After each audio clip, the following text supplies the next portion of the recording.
Good evening, everybody, and welcome to another exciting episode of Mick Randling On About Things. Okay, I'm going to put my best PC voice on so everybody can understand this. Tonight I've got some information. It's fresh off the boards, as they say. Unfortunately, it's bad news. Oops. For those people with mortgages, the Bank of England, they've actually said to the state today that the rise in the Bank of England's rates for mortgages, well, not for their mortgages, but mortgages in general, if they're up for a renewal, apparently you've had a third increase, but there are 2/3 to come. So you're probably going, oh, jeez. Basically, it means if you had a really small mortgage of £100 a month, you're going to find £160. That's what we're talking about. Around about that sort of figures. So you're going to have to work out your own figures, but you've got to find some more money. And this is on the same day that we've decided that we're going to export our stockpile of cruise missiles to the Ukraine at £2 million a pop. Wow. £2 million a pop. So if you send 2 of them, that would if you sent 3 of them, that would actually pay for one day for all the people living in hotels as well. So not only we've got to find 6 million plus a day for those, plus the missiles as well. Plus, on top of that, I'd like to point out that I've had nobody confirm that there was an emergency alert sent to your phones for the people in the southwest who had flash floods yesterday. So that was obviously another scam. And that, again, that money from that test was actually run by the PM's, the PM, I don't know what you want to call him, Mr. Sunak's family. His father-in-law apparently owns that company, so they made a couple of million quid out of that, and they didn't activate it when there was floods. So there we go. Does that sound familiar? Yeah, it does a bit, yeah. Right, and then on top of all of that, right, here's the kicker. I told you yesterday that in America, in California, that they'd actually fined one of the big pharmaceutical companies $3.2 billion. It's the biggest fine ever because of the COVID shenanigans.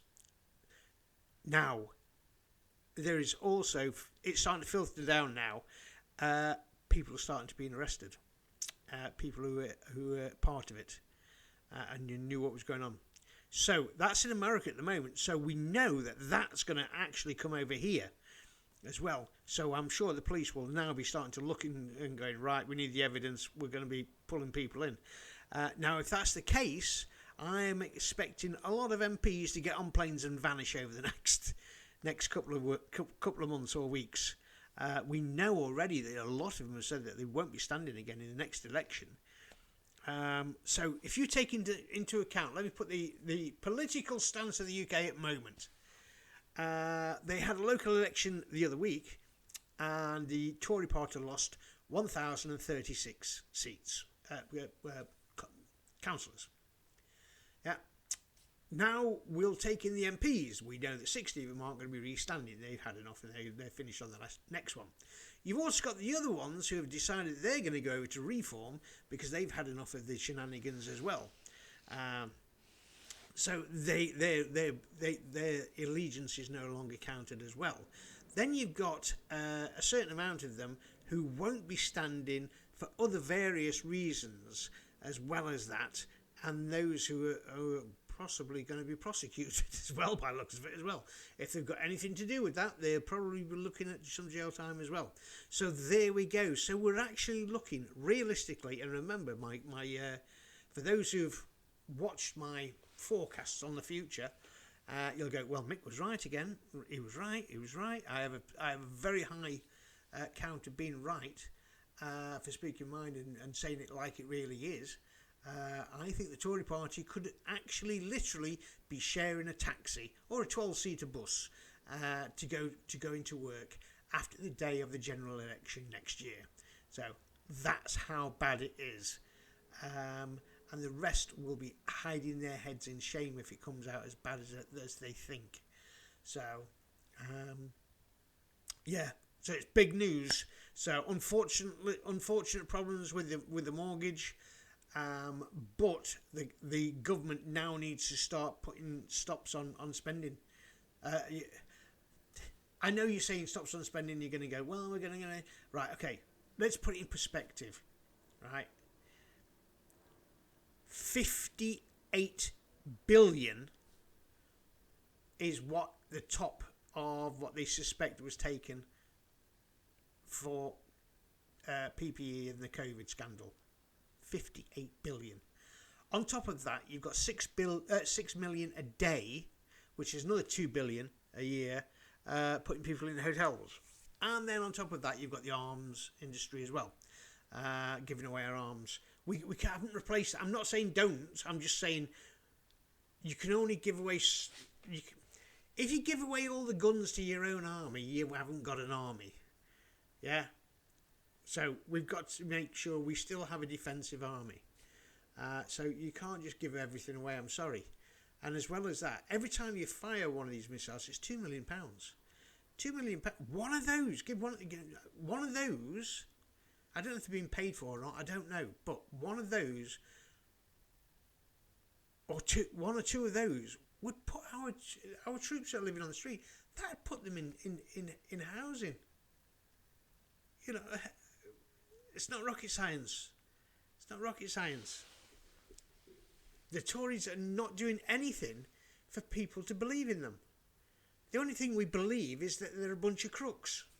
That's it. I'm like everybody else. I'm long-term sick now, so tomorrow I'll be going out, and I've got to go and get some food from a food hub.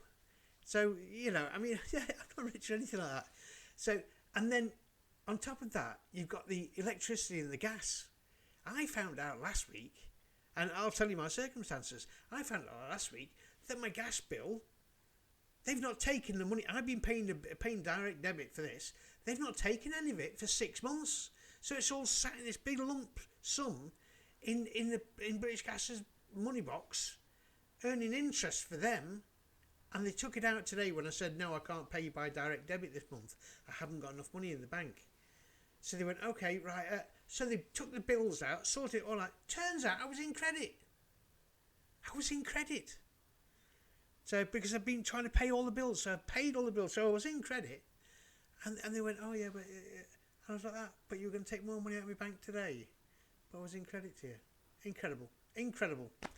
All right, incredulous. Right, so I've told you too much about me, but that's what it is.